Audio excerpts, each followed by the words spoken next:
కంచగచ్చబౌలి భూముల వ్యవహారంపై supreme court hot comments చేసింది. ముఖ్యంగా కంచగచ్చబౌలిలో చెట్ల నరికివేతపై ధర్మాసనం కన్నెర్ర చేసింది. చెట్ల నరికివేతను సమర్థించుకోవద్దని తెలంగాణ ప్రభుత్వాన్ని హెచ్చరించింది. అంతేకాదు చెట్ల పునరుద్ధరణపై ప్రణాళికతో రావాలని సూచనలు చేసింది. పర్యావరణ పరిరక్షణతో రాజీపడేది లేదని జస్టిస్ గవాయ్ బెంచ్ తేల్చి చెప్పింది. ఒకవేళ సిఎస్ ను కాపాడాలనుకుంటే 100 ఎకరాలను ఎలా పునరుద్ధరిస్తారో చెప్పాలంది. మరోవైపు ఫేక్ వీడియోలతో దుష్ప్రచారం చేయాలని ప్రభుత్వ లాయర్ సుప్రీంకోర్టు దృష్టికి తీసుకెళ్లారు. మినహాయింపులకు లోబడే చెట్లను తొలగించామని చెప్పారు. ప్రభుత్వానికి కంచగచ్చబౌలి భూముల్లో అన్ని పనులు ఆపేశామన్నారు.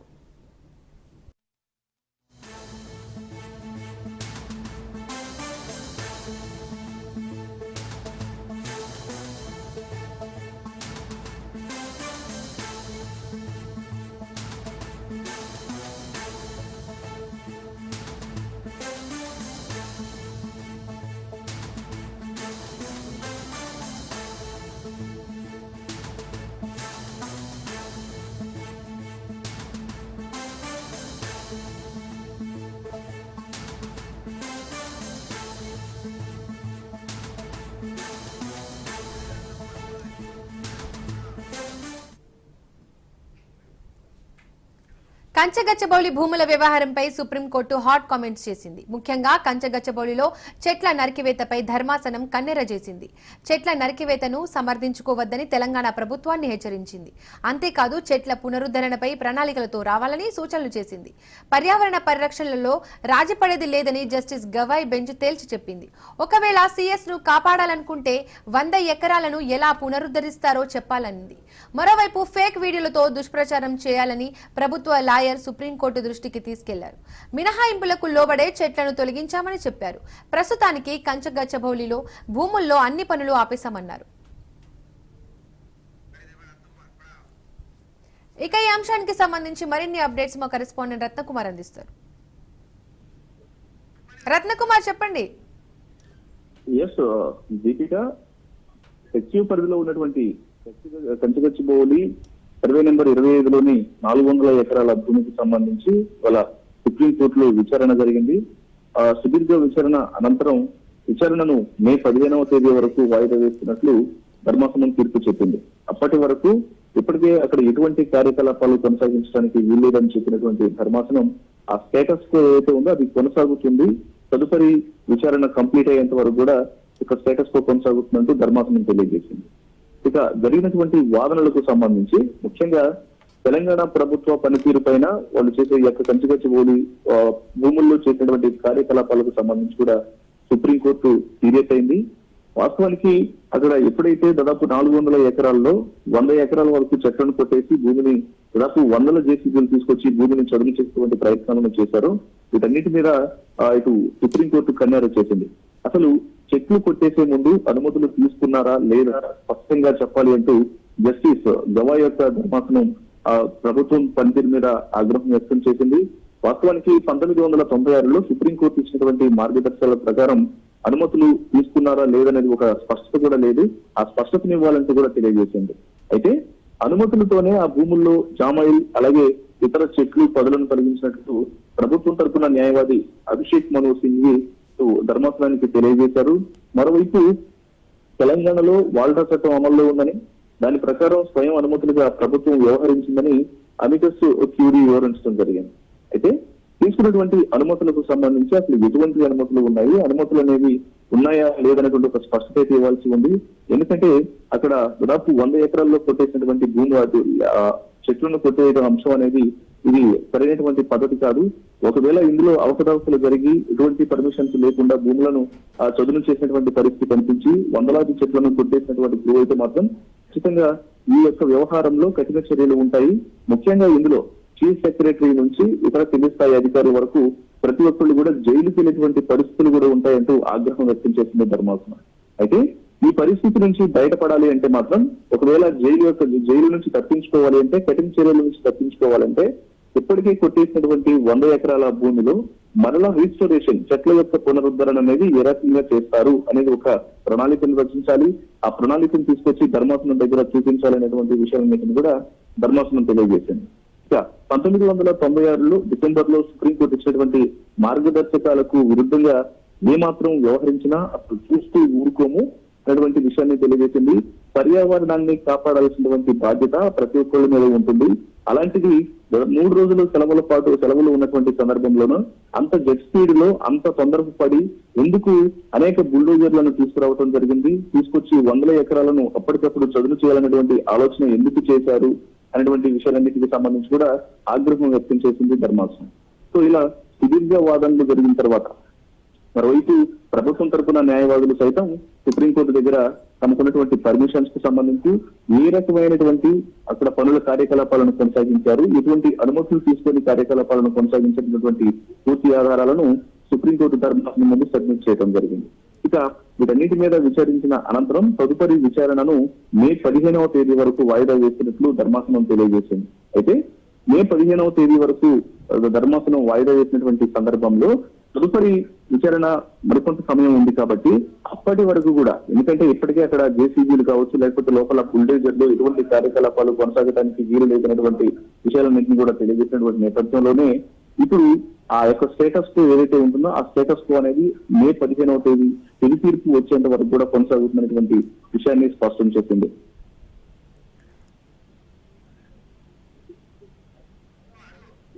రత్నకుమార్, సుప్రీంకోర్టు సూచించిన దాని ప్రకారం చూస్తే 100 ఎకరాలను మళ్లీ పునరుద్ధరించాలని సూచించింది. దీనికి ప్రభుత్వం ఎలాంటి యాక్షన్స్ తీసుకోబోతుంది?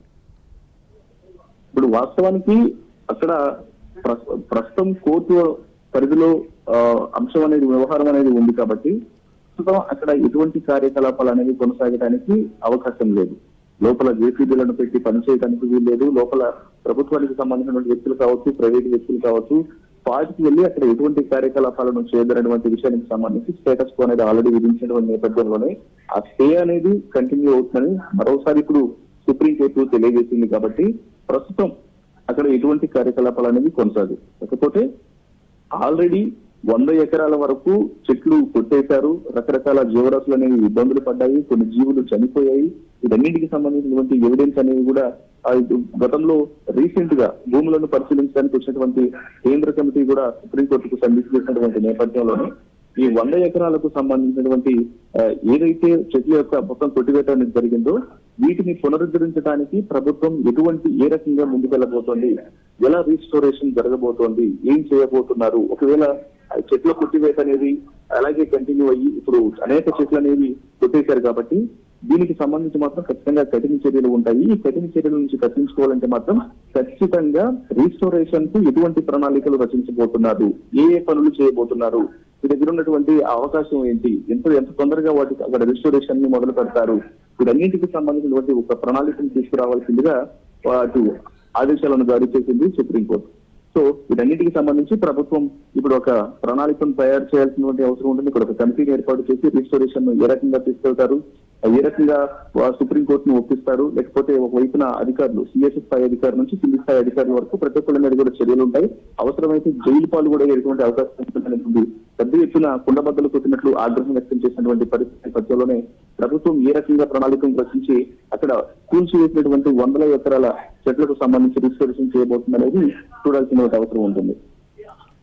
రత్నకుమార్, ప్రభుత్వ లాయర్లు సూచించినట్లు అన్ని పర్మిషన్స్ తీసుకొనే పనులు ప్రారంభించామని చెప్తున్నారు. ఎలాంటి పర్మిషన్స్ తీసుకున్నారు? వాస్తవానికి మొదటి నుంచి కూడా అవి ప్రభుత్వ పరిధిలో ఉన్నటువంటి భూములు అనేటువంటి విషయాన్ని మాత్రమే ఇటు లాయర్లు కావచ్చు, ప్రభుత్వ పెద్దలందరూ కూడా తెలియజేస్తున్నారు. గతంలో ప్రెస్ మీట్లు పెట్టినప్పుడు కూడా అదే విషయాలను కూడా తెలియజేశారు.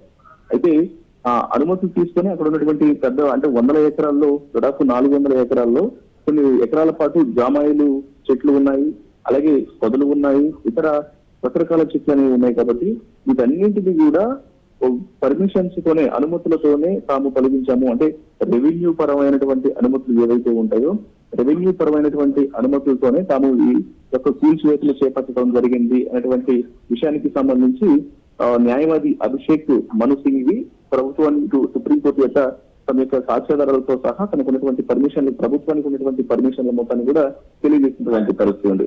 అయితే మరొక వైపు తెలంగాణలో వాల్టా చట్టం అమల్లో ఉంది. దాని ప్రకారం స్వయం అనుమతులుగా ప్రభుత్వం వ్యవహరించింది అంటూ అమికస్ క్యూరీ వివరించారు, వాటిని ఖండిస్తూ.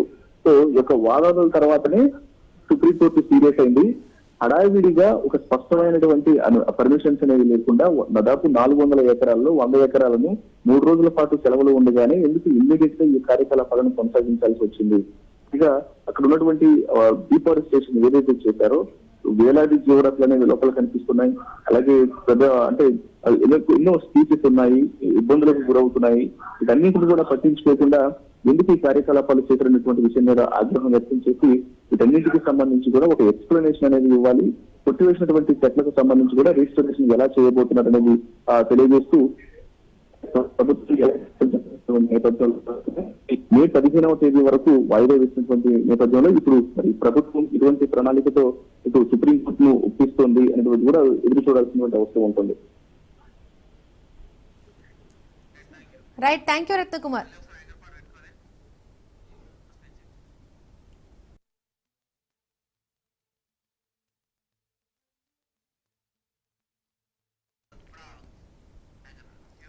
కంచగచ్చబౌలి భూముల వ్యవహారంపై సుప్రీంకోర్టు హాట్ కామెంట్స్ చేసింది. ముఖ్యంగా కంచగచ్చబౌలిలో చెట్ల నరికివేతపై ధర్మాసనం కన్నెర్ర చేసింది. చెట్ల నరికివేతను సమర్థించుకోవద్దని తెలంగాణ ప్రభుత్వాన్ని హెచ్చరించింది.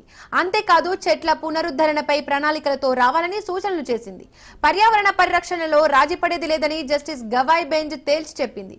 ఒకవేళ సిఎస్ ను కాపాడాలనుకుంటే 100 ఎకరాలను ఎలా పునరుద్ధరిస్తారో చెప్పాలంది. మరోవైపు ఫేక్ వీడియోలతో దుష్ప్రచారం చేశారని ప్రభుత్వ లాయర్ సుప్రీంకోర్టు దృష్టికి తీసుకెళ్లారు. మినహాయింపులకు లోబడే చెట్లను తొలగించామని చెప్పారు. ప్రస్తుతానికి కంచగచ్చబౌలి భూముల్లో అన్ని పనులు ఆపేశామన్నారు. అదేవిధంగా భవిష్యత్తులో పునరావృతం కానివ్వమని ప్రభుత్వ లాయర్ సుప్రీంకోర్టుకు వివరించారు. మొత్తానికి కంచగచ్చబౌలి భూములపై సుప్రీంకోర్టులో తెలంగాణ ప్రభుత్వానికి ఊరట దక్కలేదు. గతంలో ఇచ్చిన స్టేట్ కో సుప్రీంకోర్టు కొనసాగుతుందని పేర్కొంది. ఇక తదుపరి విచారణను మే 15కు వాయిదా వేసింది సుప్రీంకోర్టు.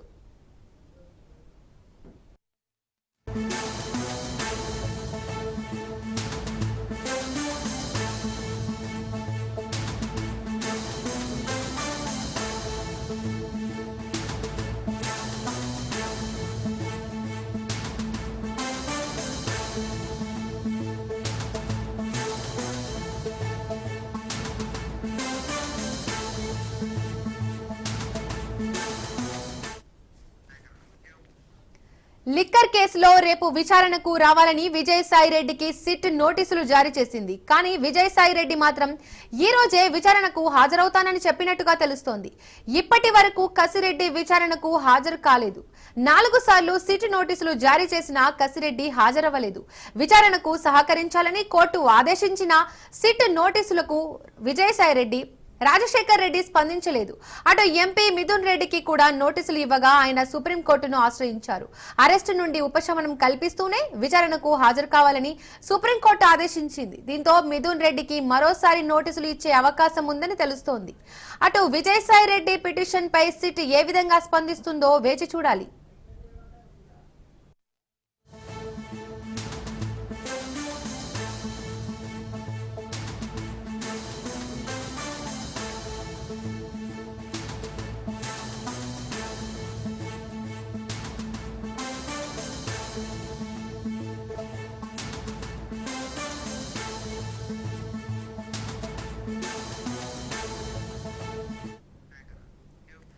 లిక్కర్ కేసులో రేపు విచారణకు రావాలని విజయసాయిరెడ్డికి సిట్ నోటీసులు జారీ చేసింది. కానీ విజయసాయిరెడ్డి మాత్రం ఈ రోజే విచారణకు హాజరవుతానని చెప్పినట్లుగా తెలుస్తోంది.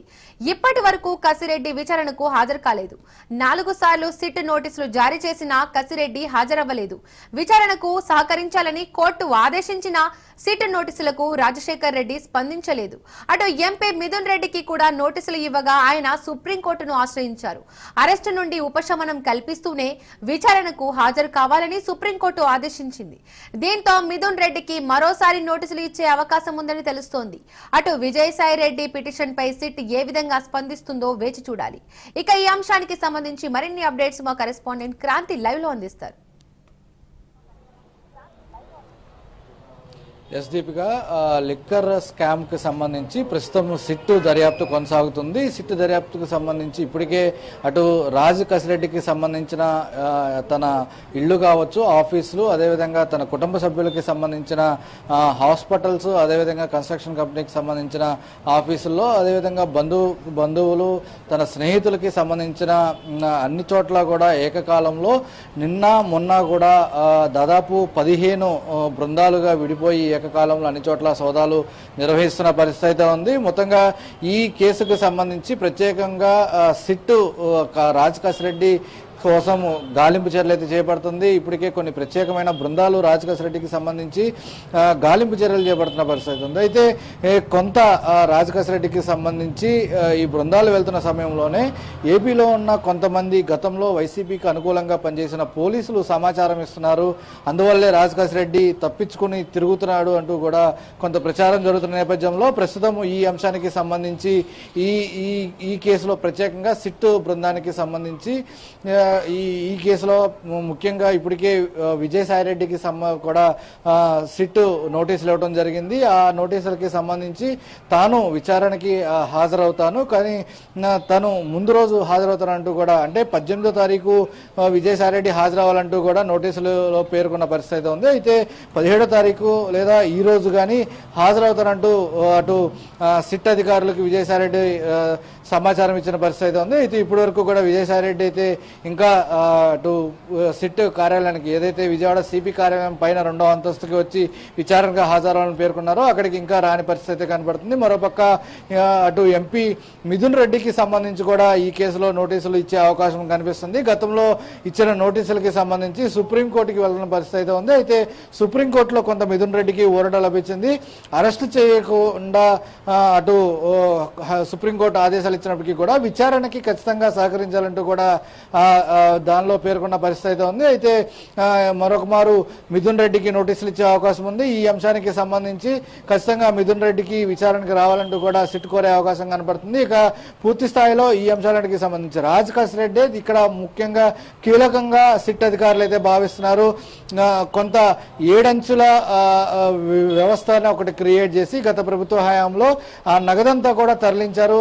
అది రియల్ ఎస్టేట్స్ కావచ్చు, యాడ్ ఏజెన్సీలు, నగల దుకాణాలకి, ఇలా అన్ని చోట్లకి కూడా అక్కడ 20% కమిషన్తో ఈ రకంగా తరలించారు. కాబట్టి రాజ్ కసిరెడ్డి కనుక దొరికితే పూర్తి స్థాయిలో దీని వెనకమాల, అంటే మద్యం కుంభకోణానికి సంబంధించి ఎవరైతే ఉన్నారో వాళ్ళంతా కూడా కొంత కీలకమైన సమాచారం రాబట్టే అవకాశం అంటూ కూడా సిట్ అధికారులు భావిస్తున్నారు. దానిలో భాగంగానే అప్పట్లో కొంత కీలకంగా వ్యవహరించిన వ్యక్తులందరికీ కూడా విచారణకి సంబంధించి నోటీసులు ఇస్తున్న పరిస్థితుంది. దానిలో భాగంగా విజయసాయిరెడ్డికి నోటీసులు ఇచ్చారు. గతంలో కూడా విజయసాయిరెడ్డి ఖచ్చితంగా నోటీస్ ఇస్తే ఖచ్చితంగా విచారణకి హాజరయ్యి వాళ్ళు అడిగిన దానికి విచారణకి సహకరిస్తారంటూ కూడా స్పష్టం చేసిన నేపథ్యంలో ప్రస్తుతం మిథున్ రెడ్డికి కూడా, ఎంపీ మిథున్ రెడ్డికి కూడా నోటీసులు ఇచ్చే అవకాశం అయితే కనిపిస్తుంది. Right, thank you Kranti.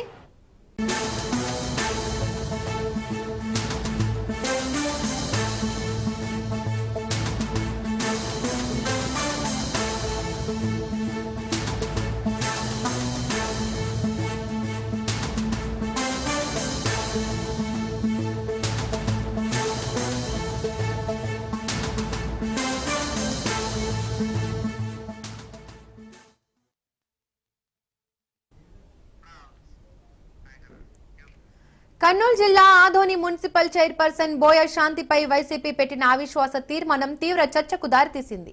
Chairperson గా వైసీపీ కౌన్సిలర్ శాంతి కొనసాగుతుండగా తాజాగా చైర్పర్సన్ భర్త బీజేపీలో చేరడంపై వైసీపీ ఆగ్రహం వ్యక్తం చేస్తుంది. దీంతో చైర్పర్సన్ పై వైసీపీ అవిశ్వాస తీర్మానం ప్రవేశపెట్టింది. ఓటింగ్ నేపథ్యంలో పోలీసులు బందోబస్తు నిర్వహిస్తున్నారు. అటు వైసీపీ ఆఫీస్ నుండి ప్రత్యేక బస్సులో వైసీపీ కౌన్సిలర్లు బయలుదేరారు. 35 మంది కౌన్సిలర్లు ఎమ్మెల్సీ డాక్టర్ మధుసూదన్ మున్సిపల్ కార్యాలయానికి చేరుకున్నారు. గుర్తింపు కార్డులు ఉన్న కౌన్సిలర్లను పోలీసులు అనుమతించారు. చైర్పర్సన్ తో పాటు 5 మంది బీజేపీలో చేరిన కౌన్సిలర్లు ఈ సమావేశానికి గైర్హాజరయ్యారు. అవిశ్వాసం నెగ్గుతుందా లేదా వీగుతుందా అనేది ఉత్కంఠ రేపుతోంది.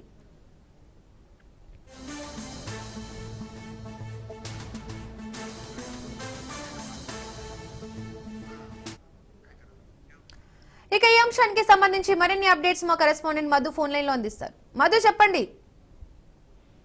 దీపిక, ఆదోని మున్సిపల్ చైర్పర్సన్ పై అవిశ్వాస తీర్మానం పెట్టడం కూడా జరిగింది. 5 మంది వైఎస్ఆర్ కాంగ్రెస్ పార్టీ నుంచి గెలిచి బీజేపీలోకి కూడా వెళ్ళడం కూడా జరిగింది. వారిపైన అవిశ్వాస తీర్మానం ఏర్పాటు చేశారు. అయితే గత కొంతకాలంగా ఉత్కంఠత నెలకొనింది. ఈ ఉత్కంఠతకు ఈ రోజు తెరపడిందని కూడా చెప్పవచ్చు. ఏదైతే 41 మంది సభ్యులు ఉన్నారో 41 మంది సభ్యుల్లో మెజార్టీ వైఎస్ఆర్ కాంగ్రెస్ పార్టీ తరఫున ఎన్నికైన వారు ఉన్నారు. వారందరూ వచ్చి అవిశ్వాస తీర్మానం చైర్పర్సన్ పై ఓటింగ్ వేయడం కూడా జరిగింది. దీంతో వైస్ చైర్మన్లు ఇద్దరు ఎవరైతే ఉన్నారో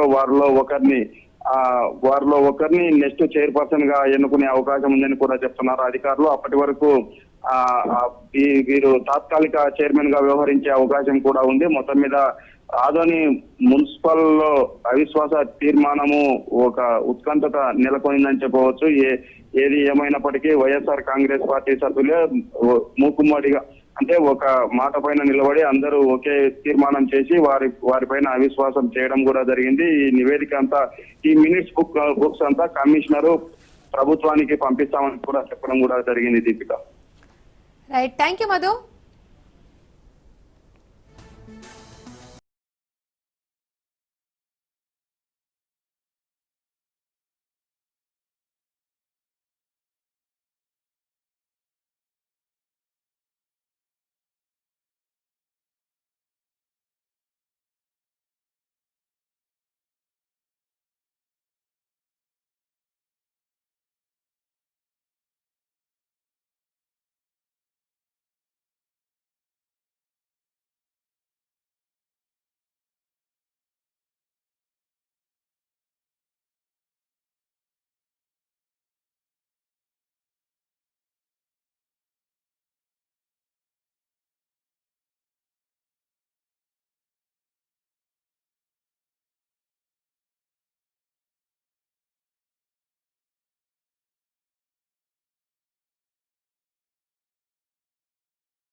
విజయవాడ ఇంద్రకీలాద్రి ఘాట్ రోడ్డులో భారీ చోరీ జరిగింది. దుర్గమ్మ దర్శనానికి వెళ్లొచ్చేలోగా కారులో దొంగతనం జరిగింది. 25 కాసుల బంగారం ఎత్తుకెళ్లారని బాధితులు లబోదిబోమంటున్నారు. హైదరాబాద్ నుండి వచ్చిన ఆచంట దుర్గారావు ఫ్యామిలీ అమలాపురం పెళ్లికి వెళ్తూ దుర్గమ్మను దర్శించుకున్నారు.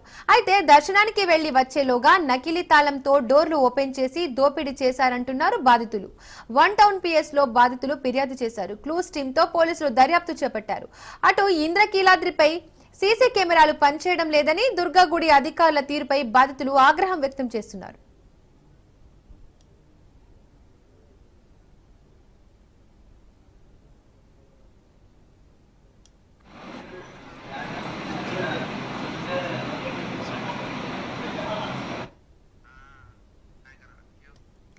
విజయవాడ ఇంద్రకీలాద్రి ఘాట్ రోడ్డులో భారీ చోరీ జరిగింది. దుర్గమ్మ దర్శనానికి వెళ్లొచ్చేలోగా కారులో దొంగతనం జరిగింది. 25 కాసుల బంగారం ఎత్తుకెళ్లారని బాధితులు లబోదిబోమంటున్నారు. హైదరాబాద్ నుండి వచ్చిన ఆచంట దుర్గారావు ఫ్యామిలీ అమలాపురం పెళ్లికి వెళ్తూ దుర్గమ్మను దర్శించుకున్నారు. అయితే దర్శనానికి వెళ్లి వచ్చేలోగా నకిలీ తాళంతో డోర్లు ఓపెన్ చేసి దోపిడీ చేశారంటున్నారు బాధితులు. 1 టౌన్ పిఎస్ లో బాధితులు ఫిర్యాదు చేశారు. క్లూస్ టీమ్ తో పోలీసులు దర్యాప్తు చేపట్టారు. అటు ఇంద్రకీలాద్రిపై సీసీ కెమెరాలు పనిచేయడం లేదని దుర్గాగుడి అధికారుల తీరుపై బాధితులు ఆగ్రహం వ్యక్తం చేస్తున్నారు.